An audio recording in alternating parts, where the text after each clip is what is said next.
when you're running the business and in that mindset and you're so concerned with your employees and your patients and everybody else, cup pours out and eventually you realize you need to start to look after yourself. And because you've spent so long focusing on other people, any amount of attention you give yourself suddenly feels selfish. Yes. And it feels wrong. Yes. And anyone looking at an outside perspective would tell you, like, no, you need to take care of yourself. How can you take care of thousands of patients if you're not looking after yourself? So I know one part you mentioned was you have a smaller patient load.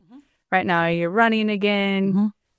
Clouds are breaking. But what else are you doing to just protect your mental health? You know, this one's kind of interesting. So I'm kind of in my rebuilding phase post-divorce. And so in that, about almost 2 years ago, I never thought I would be a renter as a physician. I always thought I'd own, I owned a huge, beautiful home in Maple Ridge for many, many years, and it got sold in the divorce. And now I'm renting this adorable little townhouse right by TU, kind of I don't know, have you all heard of the Pump? I'm not cool enough to have heard of the Pump. Oh my gosh, you must. So it's at 6th and Lewis. I'm old and uncool, but anyway, it's at 6th and Lewis. So it's kind of a, it's like a hit and miss area. Yeah. But love it. Love it. I don't have a yard to take care of. The kids love the house. Yeah. There's enough room for us, but it's not this huge house where we're all running off to our different areas.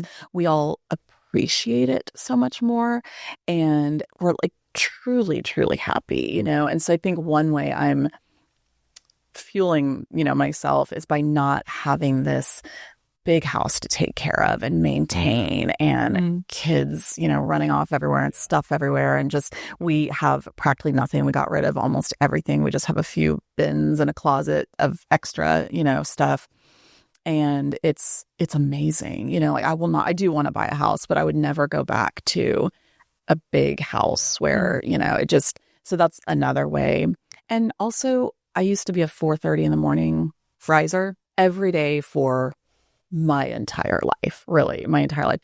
And a guy I was dating actually was like, why do you do this? Like, why do you do it on the weekends? And I was like, well, because it's the only time I have to myself is if I get up at 4:30 in the morning and I have my coffee. And he's like, but the kids are sleeping in now. And like, why are you doing this? And it's the only good thing he left me with. I'm kidding. But I was like, why am I doing this?